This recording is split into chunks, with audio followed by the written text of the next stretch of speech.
go. All right. Well, I'd like to say welcome to Sister Pod. I'm honored. Yeah, thank you so much for joining us tonight. Um, Before I go ahead and introduce our guest for the night, I'd like to say a few things. Today we're going to be talking about emotional health, men's emotional health. Um, Cultural norms and gender stereotypes have existed for generations. Far too many times and far too often, men are viewed as being strong and fearless. I s Which should be the case, right? Yes, yes, yes. I'm getting some feedback still from your side. Is it possible for you Oh, to check your earphone? I can get off my earphones. Yeah, you want to go ahead and try that? Is it working better now? I'm off my That- earphone. That's a lot better. That's a lot better. Okay. Okay. Okay, let's go over that again. Thank goodness there are only four people on and I know all of you. So, oh, okay. Hi guys, welcome to Sister.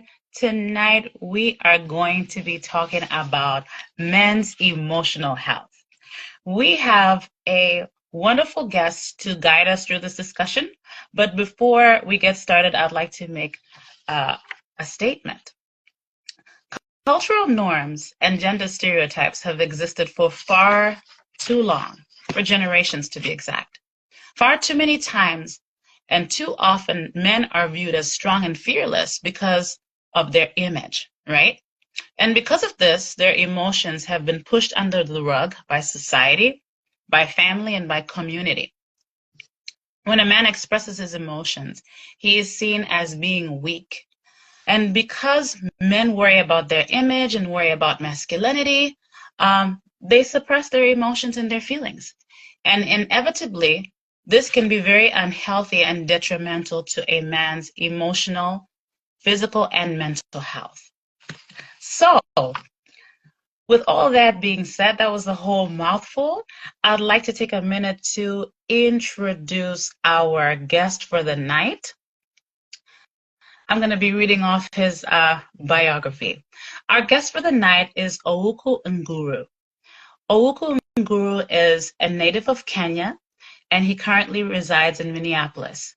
He is the last of 5 siblings, and he's a Seventh-day Adventist by faith and a software engineer by profession.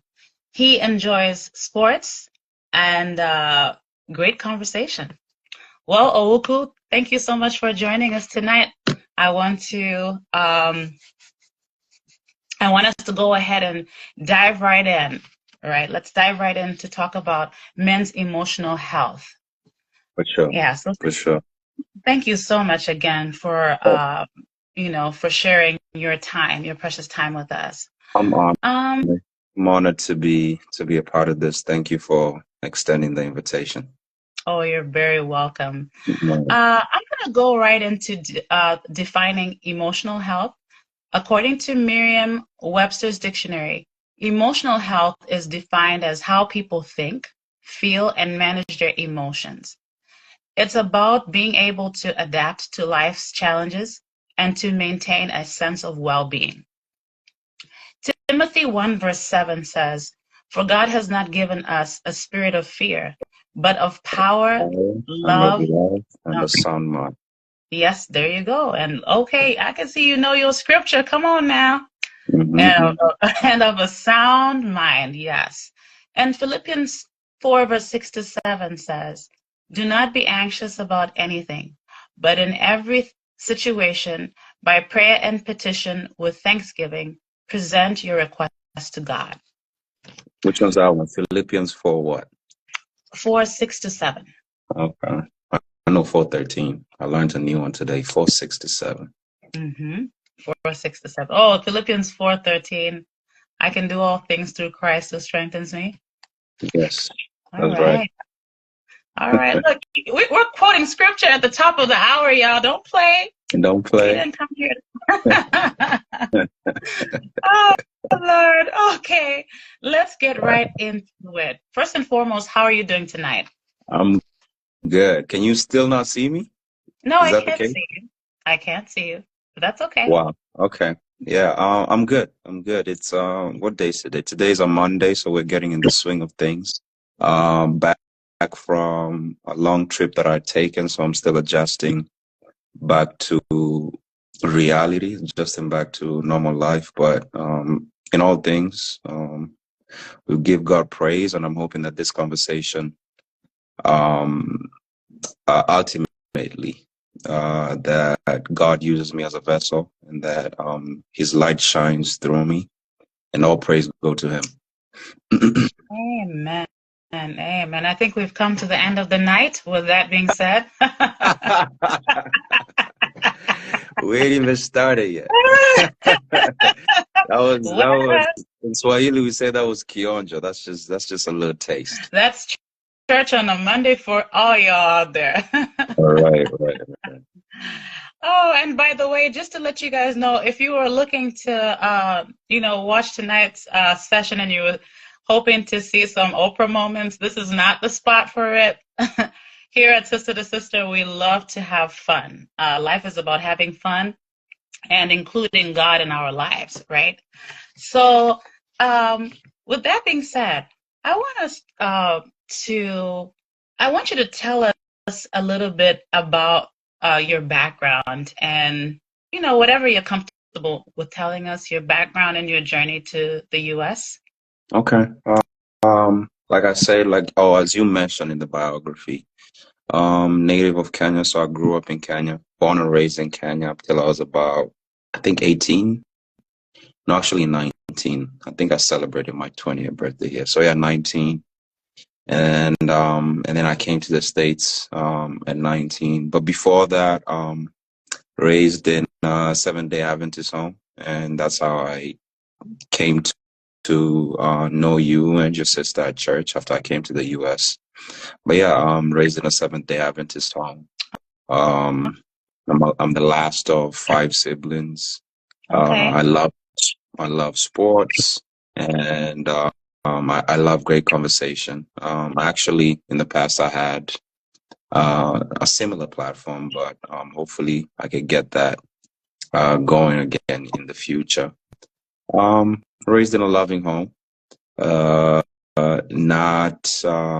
humble beginnings, but we made do, or my parents made do with what they had.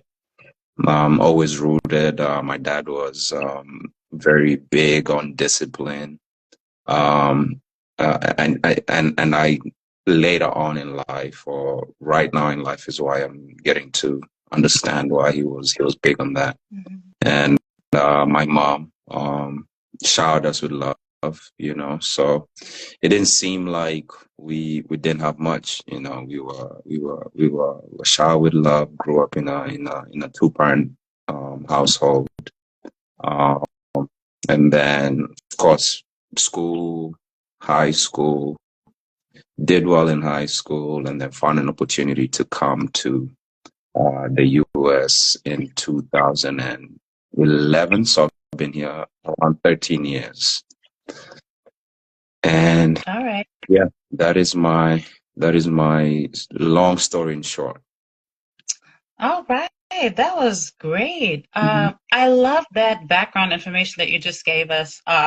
It really is, and it gives us insight to you as a man. I love the fact, first of all, I love your mom, and she knows that. So shouts out to Mama over here. And yes, we do attend the same church, so I consider you just like a younger brother. And we actually share the same birthday, so I always call you twin. So, anyway, right? Yeah. But okay, let's get into this. So I really love that you mentioned, the humble beginning. Being raised in a 2-parent household. I love that too. I really love you know, I support family. I love family. Family has different structures, but I love that original structure of, you know, mother, father, and children. I find that to be very, very beautiful, especially if it's a healthy environment. Mm-hmm. And I love the fact that you said your mom, you know, was loving and nurturing and all that. So that really gives us some insight into you already. So Right. let's go forward. Let's just dive into this. Mm-hmm. Let's talk about emotional health. Mm-hmm. I gave you the dictionary's definition. Now I want you to give us your definition of emotional health.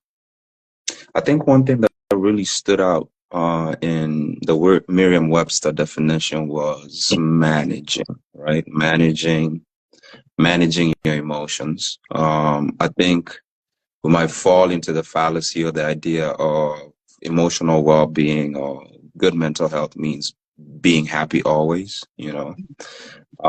And life will teach you real quick through experience that you're not always going to be happy, right? So, what is your reaction to when you're not happy, when you're angry, when you're, like you had mentioned before in regard to men, they are presented as being fearless and courageous, you know? And when you're not these things, right? Because we're all human at the end of it all. When you're not courageous or when you experience fear, which we all experience, you know, you get played off like you don't, but you know you feel it, you know. So emotional wellness is, I think, a key component to it is realizing that you can experience all these emotions, happiness, sadness, grief, all of that. And instead of suppressing them, manage them, right? Yeah.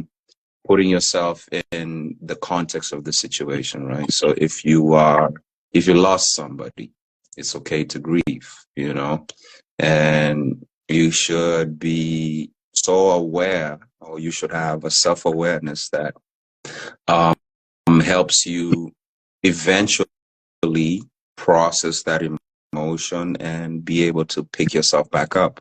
You know, if you're fortunate enough, then of course, you have a good support system around you, and they will help you pick yourself up. But a key component to emotional wealth, by my definition and what we have from the definition of Merriam-Webster, is managing, you know.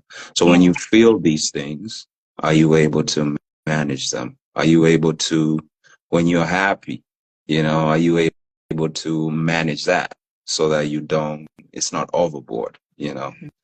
When you're sad, are you able to manage that so that you don't sink into depression? Or even if you do fall into depression, do you have skills, or do you know of any mechanisms you can use to keep doing what you have and bring yourself back up? So that is the essence of it. Managing, to me, emotional wealth means being able to manage your emotions.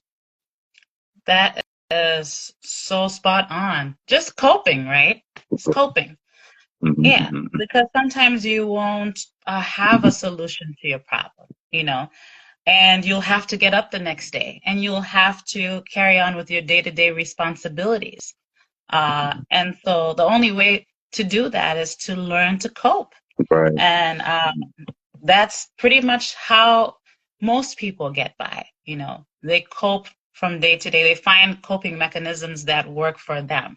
And each person, each man is different. Mm-hmm. So but here we're just trying to talk about, you know, just put out some general information and also really just you know, get to know Ouko on an emotional level. So obviously he cannot speak for every man, but he's going to do his best to share. Mm-hmm. Yeah. So I have a question. You know, okay. So we've just gotten into stuff right now, Right. and you've just defined emotional health for us, right? Men's emotional health. Let's talk about this. Why are men less expressive than women? Why are men less expressive than women? I think I like that you started with, I can't speak in general for all men, you know. If I was to give a guess, because you've known me for a while, I don't think I will communicate. You know, I'm the opposite of what society would expect of a man to be. You know, I don't know. Maybe it's because that I'm the last born, so I maybe always had it my way. So I just always know to say if something is not right, I'll say it. You know, my personality is also it can be confrontational, so I have to also be able to manage that. I have to be wise and apply it. I have to be wise and apply wisdom. Uh, uh, I'm sorry, I'm not laughing at you, but I love that. I love that. Look, you came to tell the truth tonight. right. So Uh, I have to be wise and on how I apply. I think it's a good way to handle situations. But it depending on who you're dealing with, they might take that as being too you're being too abrasive, or they might be welcoming of that and allow you the space to actually address how you're feeling without feeling that you're being too confrontational, right? But yeah, back to if I could give a guess, I would say I could tie why men do not are not as expressive as our traditional gender stereotypes, right? yeah. Like we said, like you'd mentioned, men are supposed to be fearless, courageous, and all these other things, right? Mhm. Um, and so if you are not these things, then it's easy to cower behind a facade and present to be these things, right? And so now you find yourself in a conundrum. You know, you're living, you're faking it. You're living a reality that is not reflective of how you truly feel inside. Mhm. You know, and that's how we end up in situations where we have people, unfortunately, who that spirals down to them not wanting to be here anymore. You know, so to circle back and answer your question, I think it has its roots in um, not in culture, social stereotypes, the expectation that if you as a man, if you do not have your things in order, you're a failure. Yeah. So um, it could lead to men not wanting to express or wanting to show that they're weak in certain areas and not wanting to be vulnerable, you know. Oh yeah. Oh yeah. Wow. Wow. Wow. That is. I just absolutely. I just have to take that in for a minute because that was a lot. Um, Hmm. one of the things too, I would say, um, most of the time I found for me anyways, every woman is different, but Right. I've had closer male friends throughout the course of my life. I've been able to kind of click better with men. Um, and sometimes that could be seen one way or the other. But one thing I've noticed about men too is when a man doesn't have room to express himself, that's when he can kind of shut down. Because even a man who is like you, who is expressive and who is open, if you're not given the room to feel free or to or to say something that might make someone uncomfortable, it might make you go back into your shell Hmm. and kind of, be timid or be withdrawn or even be introverted. Right. But I like this. I read this article and I found this piece of information. This is just one line that was very intriguing to me. It said that it's an article from um, on Mission Harbor Behavioral Health, Hmm. and it said that um, men and women experience the same emotions. Excuse me, men experience the same emotions that women Hmm. as women at the same level, Hmm. but because it's not socially acceptable for men to be emotional, Hmm. they suppress their emotions. So let's talk about that for a minute, real quick. Hmm. Hmm. Uh, when a man is angry, right? Right. When a man is angry, most of the time women are, when you see a man yelling, you see him upset, you see him you see him physically upset. it can be Mhm. very scary to a woman, right? It can be very scary to a woman. And I feel when a man is not given that room, like I said, to even express anger, Mhm. uh, Mhm. he then suppresses anger, which is not good for Mhm. anyone in the situation in the long run. So let's Mhm. talk about that. Men expressing themselves, or actually physically expressing themselves, physically expressing their anger. Why do you think society is so afraid to see a man, express himself that way? I think it's we have to realize there's a power dynamic here that's happening, right? Of course, if I'm physically imposing or I have the ability to, which men naturally are more physically capable of being violent, right? So if that is a component, then you can understand why a woman would, for instance, be be be afraid if a man is expressing anger, for example, right? And so in these situations, I think it really boils down to um, uh, the dynamic. If this is a relationship, if this is a romantic relationship, or um, you should be able to be allowed to express anger, but your partner should also be able to trust that it's not going to escalate. Do you follow what I mean? Yeah. So there is a cost for everything essentially. As a man, I think you also need to be aware and responsible enough to know that um, create an environment where even you I think men also have the responsibility to create that environment where they build a reputable character where they know that even if I express myself this way, I'm comfortable with doing it that way because we know it's not gonna escalate into anything, right? Yeah. So I feel these spaces are not, with particularly in this instance of anger, I can see how somebody could be afraid of the worst outcome, Yeah. and therefore create an environment where this particular emotion of anger needs to be suppressed because then we're afraid that things might get out of hand. But then in regard to any other emotion, excitement, happiness, or grief, I think if there is no danger of things getting out of hand, then I think it is now the responsibility of other people to create these spaces for men to be able to express this. Yeah.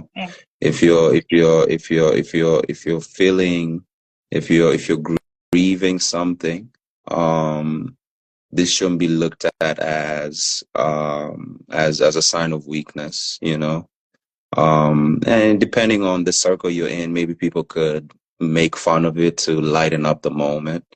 Then you also have to be understanding that it's just jokes, and I can express myself without a fear of a side eye. Mhm.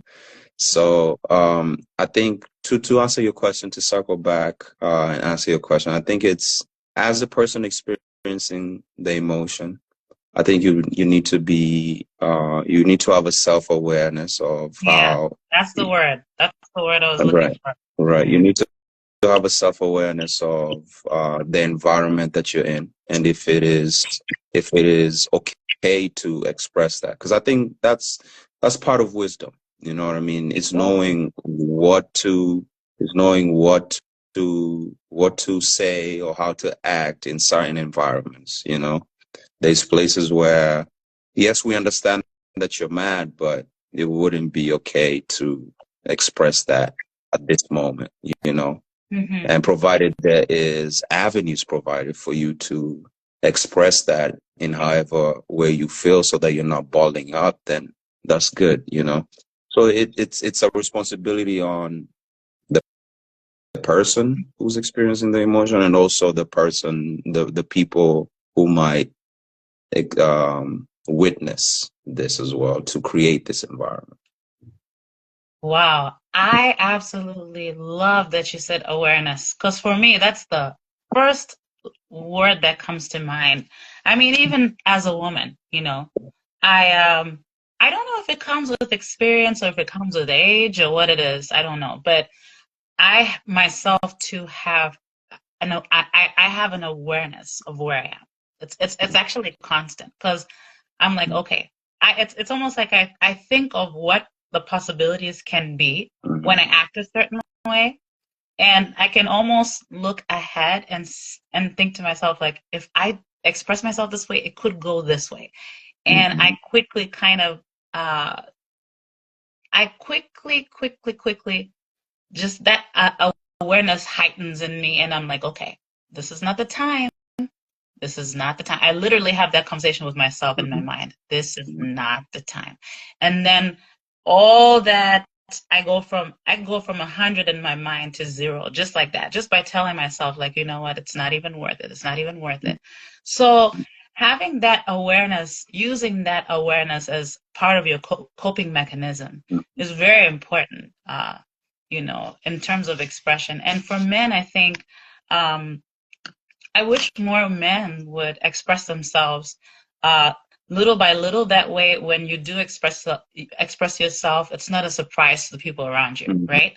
Because it looks like men are either on one end of the spectrum or another end. Like when they're super upset, they go to 100, and then all of a sudden they're at 0. So it's like then there really is no balance when you're that way. You know what I mean? Right. So yeah, that's a very, very, very good answer that you just gave. To that point, to what you just said, it's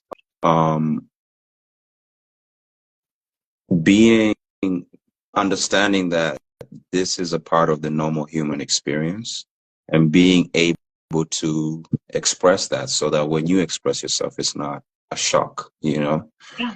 And as the person who is witnessing this, maybe your reaction, or as you're trying to figure out what's going on, it shouldn't be what's wrong with you. That's a question that I've gotten sometimes. What's wrong with you? No, it's not what's wrong with me. This is normal. Yeah. Based on the circumstances, based on whatever is going on, it's normal for me at this moment to be mad, you know? So if I'm expressing that, there's nothing, the question should be, what's wrong with you? Is there anything that they could do to help, you know? Or if they know you well enough, maybe silence is the answer, you know?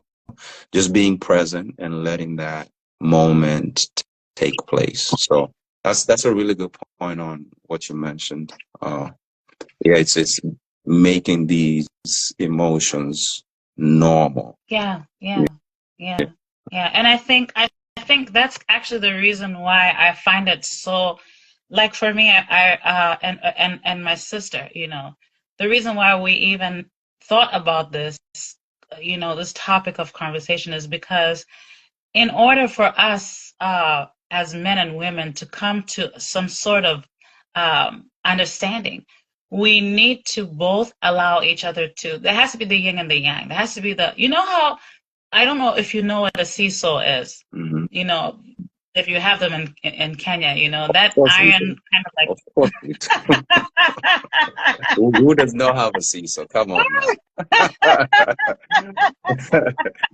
You're disrespecting my country.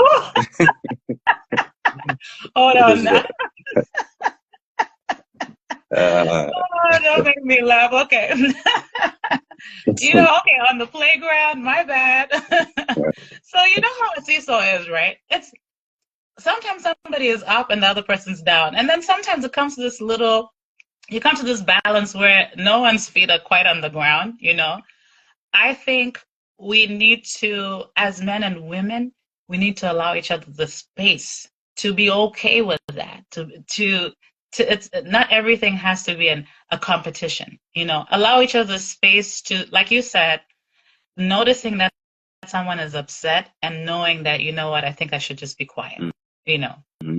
Let me just be quiet in this moment. Let me be quiet and let this time pass, because it always passes, right? People act like when you're upset it's gonna last forever. It's like, no, it always passes. So I like what you said right from the beginning, the wisdom in knowing having the wisdom and having the awareness in knowing when to pull back, when to retrieve, right? And I think that is, if we can just allow each other do that dance, I think women and men would understand each other, much more than we It's do. it's a step. It's a step. We are vastly different, but like we can find a medium, Yeah. Oh, yeah. And also, I was going to say, some statistics I found as well. Let me see. Some other statistics I found as well also talked about how, and we're going to go into the second half of our conversation, which will be mental health. Right. But these statistics talked about how men are less likely to seek help for mental health than women are, and that goes right back to how society will view you when, as a man, when you go and say, I'm not feeling okay, or when you go and say, or when you cry. If someone, let's just say, no one has seen you crying before and suddenly you're crying, right. Everyone else, I mean, obviously people are going to be like, what is going on, not knowing that sometimes it's almost like, what's the word? It's like when someone hasn't had the room to express themselves. One day they just have a blow up, and people's blow ups are different, Some people get angry and some people just break down and cry. So, yeah, I wanted to really quick sneak in a healthcare tip and reminder. Last week we had our nurse practitioner on, Stone Kabwe, and he talked about several things in regards to men's general health. And I just want to put it out there to remind my brothers and my uncles and my cousins to go get your yearly screenings done. Have some knowledge of your family health history, so you're able to get ahead of some of these chronic illnesses that people suffer later on in life. Things that could have been maybe either slowed down or avoided altogether if people were more aware of their family health history. So it's really important to look into that. And also just the general screenings, having your, blood pressure checked, checking for prostate cancer, especially men of color. When you get to a certain age, you need to, look into that. Prostate cancer and diabetes and other cancers, testicular cancer. Have your screenings done so you can know where you stand and you can, be in charge of your health. So that was just a men's health tip reminder from last week from our nurse practitioner, Stone Kabwe, out of what's this place? Lord have mercy. I forgot. My support from that pizza. Park Nicollet. There we go. Out of Park Nicollet. Louis Park? I don't know if it's St. Louis Park or if it's Brooklyn Park. I'm not really sure. Okay. I'm not really sure, but it could be St. Louis Park. Yeah. But okay, let's go forward now. Let's talk about mental health. I see Nidish joined. What's up, Nidish? Nidish. Yeah, and what's up, Run Man and Barnabas? Okay, let's go. Let's go and let's talk about mental health, right? I'm gonna give you the Merriam-Webster's definition of mental health, right? And then I'm gonna give the floor for you to give us your definition of mental health. Okay. In Merriam-Webster's dictionary, mental health is defined as a state of well-being that involves our emotional, psychological, and social health. It's an important part of our overall health, and it affects our ability to cope with stress, to learn, to work, and to contribute to the community. Can you please give us your definition of mental health? I think I like the balance that they have. I'll speak in reference to that definition. I think I like the balance that they have between what they say emotional, social, and there was a third aspect.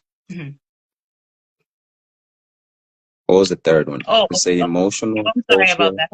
It says emotional, psychological, and social health. Right, right, right. Okay. I like that balance, you know. That's a nice trio. Like I like to take it even further, you know. Spiritual well-being should be there as part of your your your mental health. Uh, Mm-hmm. I'm not sure why they didn't include physical in there as well. I Mm-hmm. think the more physically fit you are, the better you are able to carry yourself mentally as well. Okay. So now we have, what's that, five? Psychological, emotional, social, spiritual, physical. Mm-hmm. You need money too, you know. So go out there and look for money so you could be okay mentally, you know. Financial stability. But financial stability is key, you know. I think in this current world, financial stability could be tied to your purpose, you know, which Okay. is which is something biblical as well, you know. So I know the China don't No, misquote me well, on this, but this is going to go beyond just us speaking and the people who are live right now. But I believe it is the Chinese people. I watched this documentary on Netflix. They call them blue zones. I don't know if you've heard of them. And funny enough, so blue zones are essentially areas which people grow. Uh, there's essentially the population is made up of a lot of people who are 100 years old and oh, above. So there's one in Italy, I think in Sicily. There's one in somewhere in Asia, and there's one here in the U.S. in California, and it's the Loma Linda, the SDA area. okay. So, but to tie this back to mental health, a big piece of mental health, this area in Asia where they have a lot of people who grow older to be 100 years. Uh, a big piece of it, they say, it is these people have a purpose, Mm-hmm. you know. Mm-hmm. And I want to tie purpose to financial well-being. Centurions, there you go. Thank you, Nidish. That's their name. Centenarians. Okay. So a big part of purpose, I think, can be tied to financial well-being as well. You know, so you find in the contemporary society, you find what your purpose is and you find to make a living out of it, you know. Mm-hmm. And so you get fulfillment. You wake up every morning and you feel like you have something to do and you have the means to survive because you can be able to afford your basic needs, you know. So for me, now we have six. I've extended it to six. We had three. I've added financial well-being, physical and spiritual on top of psychological, emotional, and social. And I could go on and on specifically on social. I'm really big on um, we're social beings, you know, Yeah. and um, this is not a knock on people who have personalities that are not social. I mean, you can still thrive being an introvert, you know, but we need each other, you know. No man is an island, you know.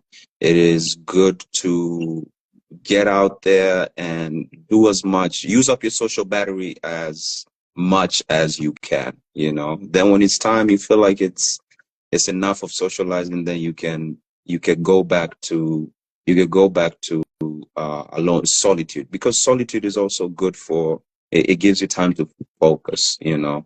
Mm-hmm. So you have to find that right balance. So like I said, I could go on and on about how socializing is key for mental health, but I think I just added three more onto the three that you had, and I think I could sum it up and say that is what I consider great mental health.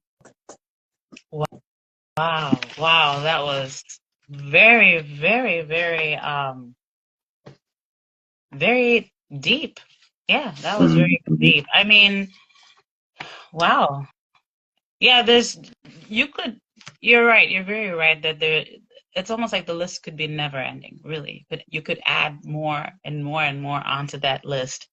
But when you really think about it, um, and you think about mental health and you think about mental health issues, yeah, I think when you go into isolation, I think that's the first, it's kind of like the first step to the breakdown of Mhm. mental health issues. Yeah. Isolation can do, and that's the reason why, even when you think about people in prison, when they want to punish them, they put them in, what is it, solitary confinement? And there are people who have literally almost gone crazy in solitary confinement because our nature, that God-given nature, built-in nature, is, like you said, to be with somebody, to be a part of a community, to be a part of a group, Mhm. to have some sort of socialization, Mhm. So Mhm. really, when you really think about mental health and the breakdown of it, first step that leads to depression. When you see someone, and this is kind of off topic, on topic, but when you see someone isolate themselves, that's the Mhm.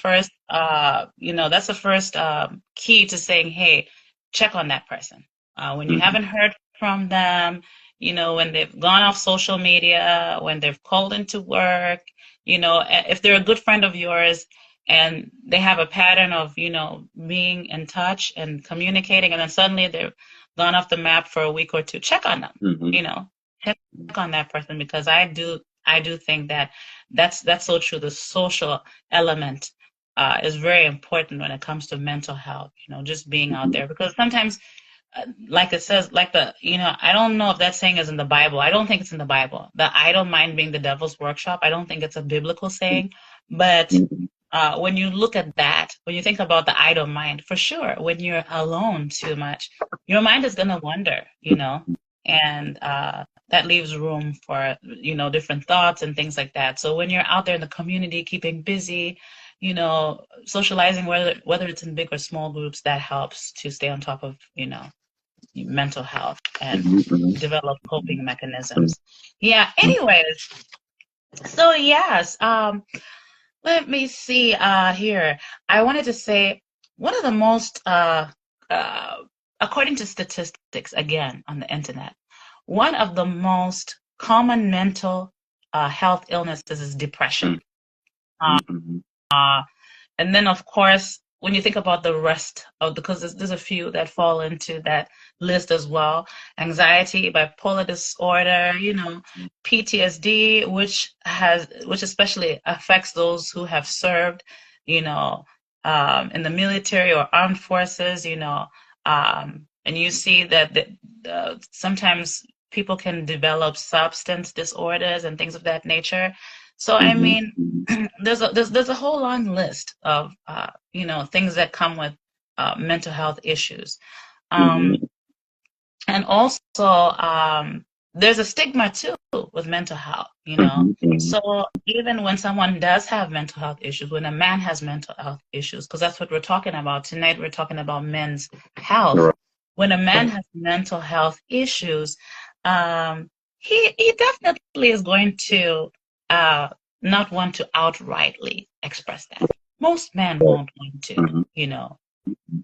with the fear of being, like I said, being stigmatized, with the fear of being an outcast, you know, and I mean, there's just so much that could come with that. Could come with saying, Mhm. I don't feel okay, you know, or I haven't been sleeping. Because there's Mhm. some men who don't sleep.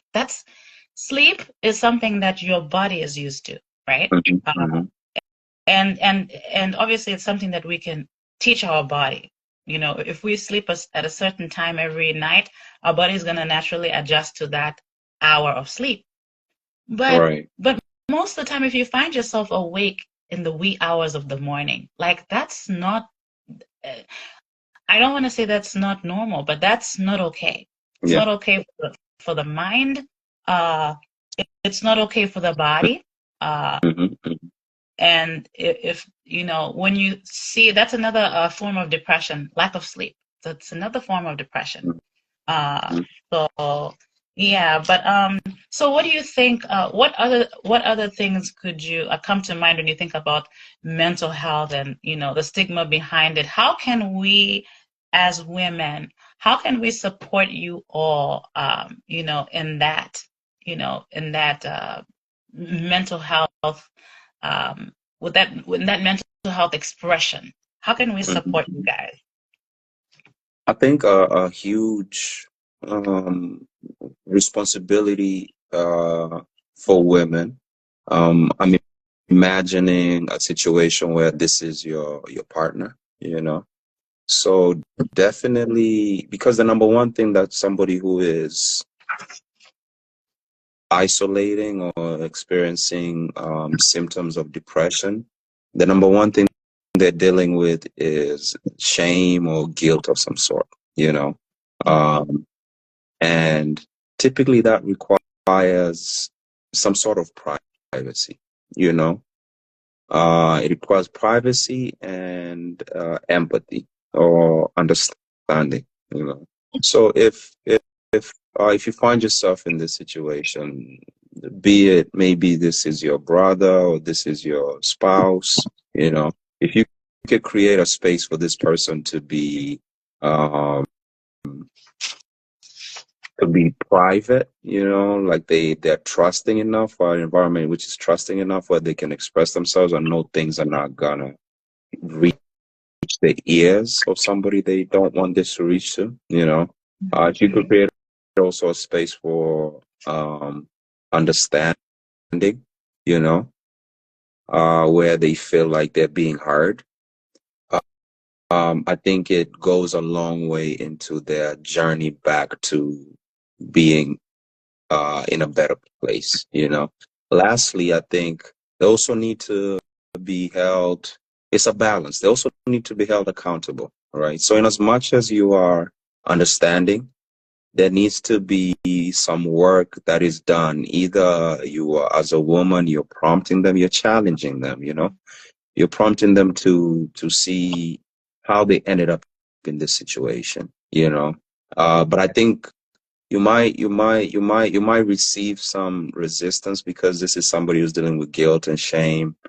But I think it has to be, first of all, for even you to be able to challenge them, you have to make them understand, not to make them know that you understand them, you empathize, you know, so that even when you're challenging them, they don't feel like you don't understand them, you know. So I think those three components are key to responsibility for your particular question on what could women do if they're faced in with a situation where they need to do something for a person, a man that they care about, you know. So you have to be, just to reiterate again, um, be be understanding, you know, uh, create a place that is confidentiality, understanding, and challenge them as well.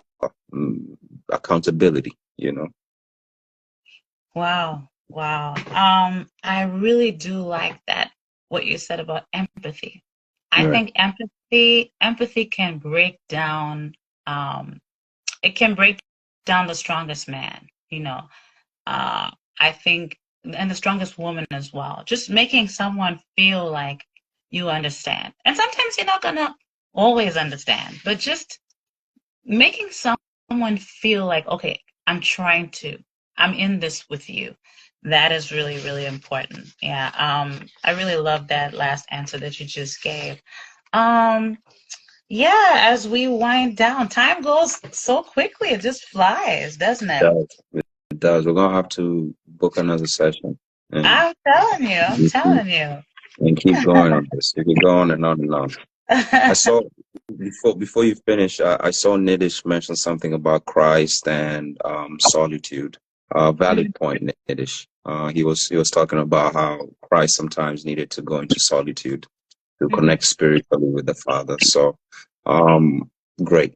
We weren't saying that you should always be socializing. I think it's a key component. We're social beings, but like I said, you need that time to recharge sometimes, and that comes in solitude. Oh yeah.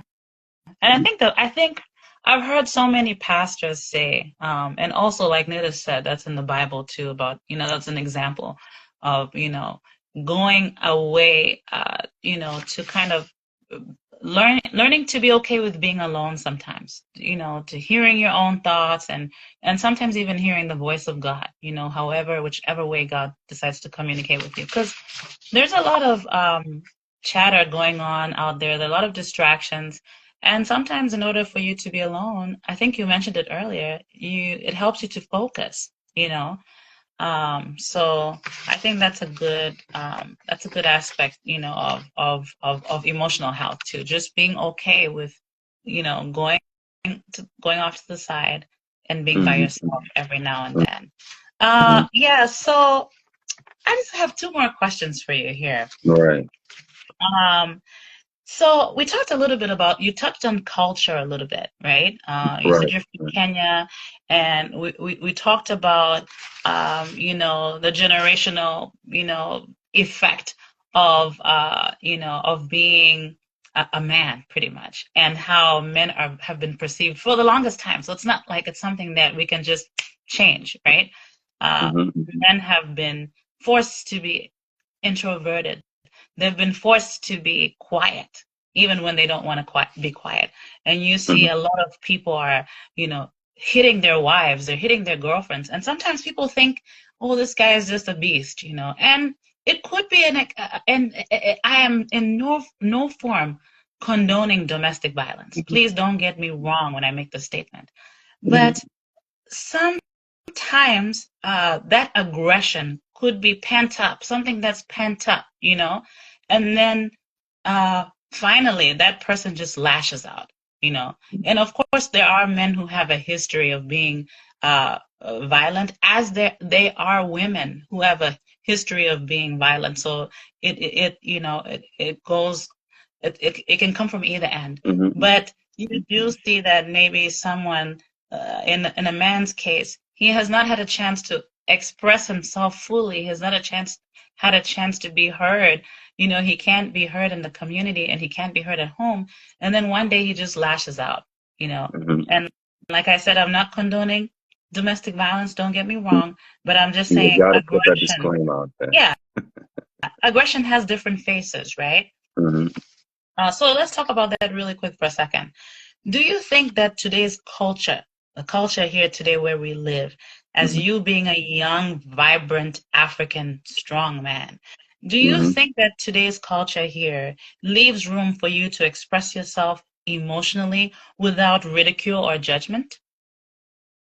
I think I've found a way to do that, but it's almost as if you're going against the grain, But with anything, I think in life you'll meet resistance, so that shouldn't deter you from speaking up if you feel there's an injustice somewhere. It doesn't even have to be an injustice. You're just sharing your opinion on something, So this prevents you from what you just mentioned. It prevents you from going home and now you think, I should have said something, and now you can't.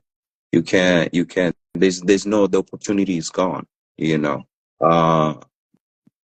and again, tying it back to self-awareness. It's not in every situation that you have to express your opinion, but at least every now and then, knowing that it is essential for your well-being to express your opinions. It builds confidence, and out of confidence, a lot of other good things happen. So you need to be able to find ways to express your opinions so that you don't end up in a situation where you have this pent up energy.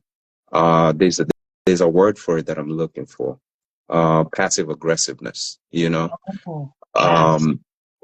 So you are mad about something that probably happened a while back, but you didn't have the opportunity to express it, and now people have moved on onto something else, but you're still holding this in, So finding ways to either, you know yourself best.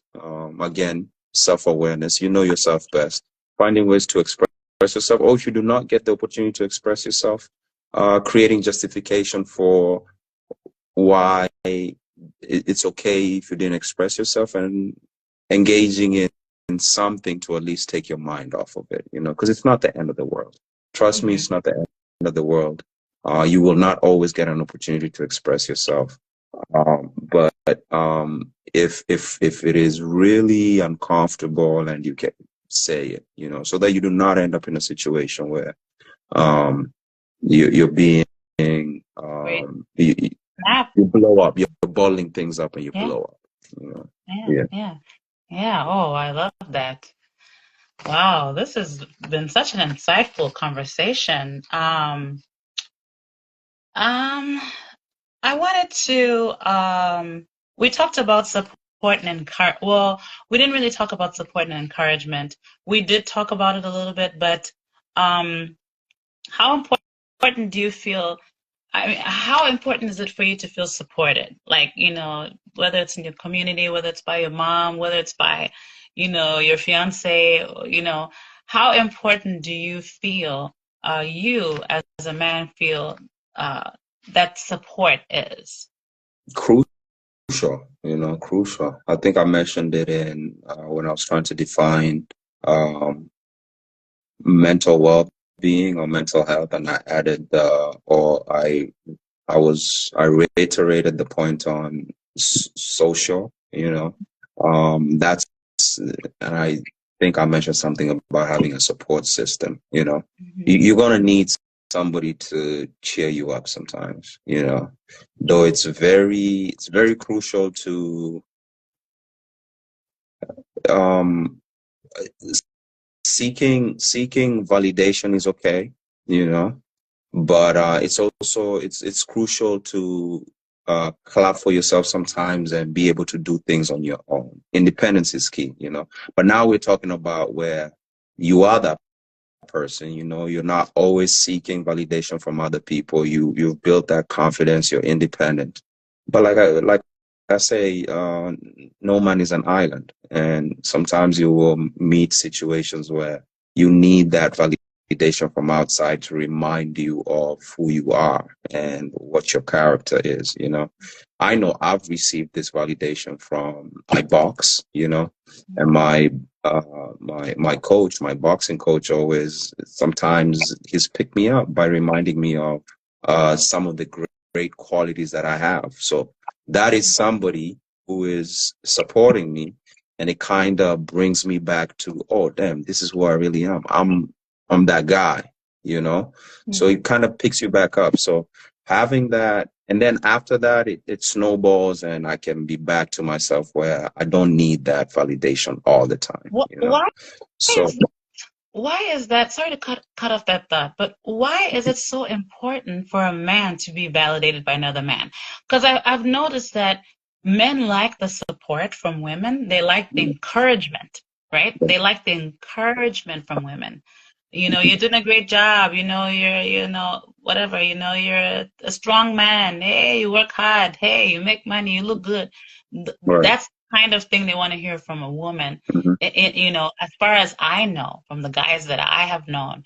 But why is it so important for a man to get validation from another man? Like, do you think that's how God,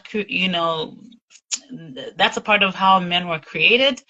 That, say for instance, if a woman tells you to do it, do this, do that, do this, do that, and you're like, telling me what to do, then all of a sudden your homeboy says, hey, I think you should do it this way.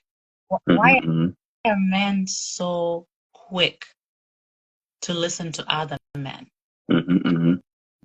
So I don't know if again, apply wisdom in all situations. I think the word for today is wisdom, right? Apply wisdom in all situations. But I think to answer your question, you should always consider suggestions from, regardless of gender. You should always consider suggestions, and by me saying my boxing coach, I by no means meant that I wouldn't take advice from a woman. But to answer your question, it is just you relate to people who you think have a similar experience to yours. I think that's where the answer lies. So it is more likely that I am going through something similar to what my boxing coach is going through, because he's also a man, and perspectives also matter, you know. So it is very likely that especially with him being older than me and him being a man, it's very likely that he's been in a similar situation and he's giving his perspective. And again, to tie back to what I said initially, he can empathize more with the situation, Yeah. you know. So possibly that is why somebody is quick, you know, for lack of a better word, to feel validated, you know, by another man, you know. Yeah, that's right. That's right. That is, wow. I have come to my final question of the night, and I'm going to read off something really quickly here. It's the Bible verse. It's I can never say that word. Thessalonians. Right. First Thessalonians 4, verse 13 to 18. It says, "But we do not want you to be uninformed, brothers and sisters, about those who are asleep, so that you will not grieve as the rest of mankind do. Mm-hmm. For if you believe that Jesus died and rose from the dead, so also God will bring with him those who have fallen asleep through Jesus. For we say this to you by the word of God, that we who are alive and remain until the coming of the Lord will not precede those in death who have fallen asleep. For the Lord himself will descend from heaven with the shout of the archangel and with the trumpet of God, and the dead in Christ shall rise first. And then we who are alive, who remain, will be caught up together with them in the clouds to meet with the Lord in the air, and so we will always be with the Lord." I read that verse just to go right into my final question of the night. How have you, I know you lost your father some years ago. I'm not sure exactly when it was. But how have you been handling the loss of your father? As a young person, I think I'm on a different phase now, you know. Initially, I think it revealed to me how I was processing it at the time it's almost like God, like, shine. This is shine or shone a flashlight on my environment, right? What do I mean by that? It became really clear what matters and what doesn't matter, you know.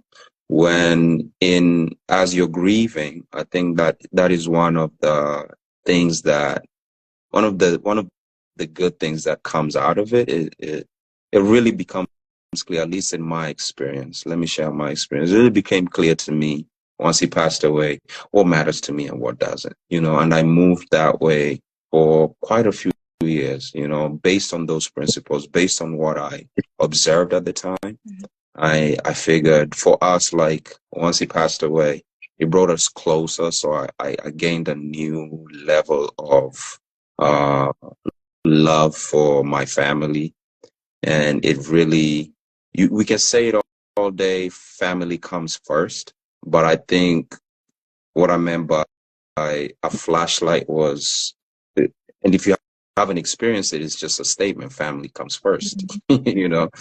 But it became really clear that family comes first when my dad passed away, you know. So it brought us really close because we had to be in the same mindset to overcome this tough moments, you know. And so we were grieving together. We were going through, my family, that is my immediate family, and even extended family. We were going through, more so my immediate family, we were going through a very tough time, you know, at that time. And then now, the phase that I'm now in is missing. Like, I'll experience some things, and I'll miss his perspective, on things, particularly issues that I perceive to be uh, affecting me as a man. You know, um, I'll, I'll experience something and I say, "Damn, I wish he would have been here. He probably has been through something like this, or he's seen something like this. I would have really loved to hear his perspective."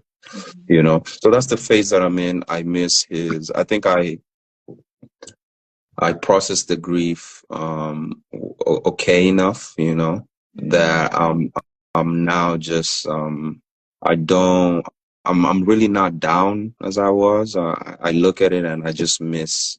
I wish that I had his perspective on male specific things, you know. But yeah, he's definitely missed. Every now and then I wish, when I go through things, every now and then I wish, oh, it would have been great to see what his perspective would have been. But like the verse you read, you know, that gives me hope, you know, that he slept in Christ, and we'll meet up in the skies when on Christ's second coming. Yeah. Yeah. Yeah. Wow. Wow. Wow. Yeah. Well, I just pray, you know, that, you know, as you go through the different phases in life, that you can hold on to that hope as long as you're alive. And also, you know, sometimes, you know, God is good, you know. No one can actually be replaced, of course, but sometimes you find that mentorship in other men, you know. Right. So just being open to the you know, the possibility of meeting you know, of meeting someone else who can hold your hand. Maybe not the way your dad did, of course, never, but someone else who can, you know, walk you through the rest of you know, the seasons of your life, you know. You may find that mentorship in anyone. It might not even be a man, but obviously that would be nice if you could connect with someone, you know, who could be there for you in that manner. But yeah, I want to take a minute to say thank you so much for this insightful, thought-provoking, intelligent. My goodness, you're so intelligent. You really are. And Can you see just, me, or you still can't see me? I know, I'm raising up my hands. I can't see you. Maybe you want No, but to sit back. Yeah. Thank yeah, you. I mean, honestly, you're very intelligent, actually. And I really enjoyed this. I really enjoyed this conversation, and I hope that it can bless somebody else. And I definitely, you know, feel blessed that you know, that you opened up the way that you did.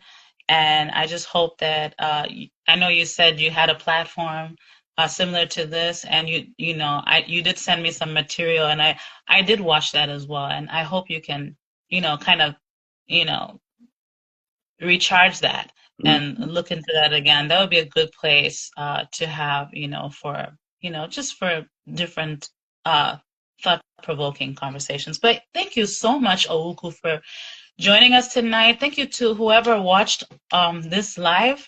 We really appreciate your company. And thank you to whoever is going to watch this live. We hope that it blesses you in a special way. And I just want to say good night to everyone, and also say that I did miss my co-host tonight, definitely. But it is what it is. I hope you feel better. And also, Ouku, have a great week, and take care. Thank you so much again. Thank you so much, CT. Yep, you guys, thanks for watching. Have a wonderful rest of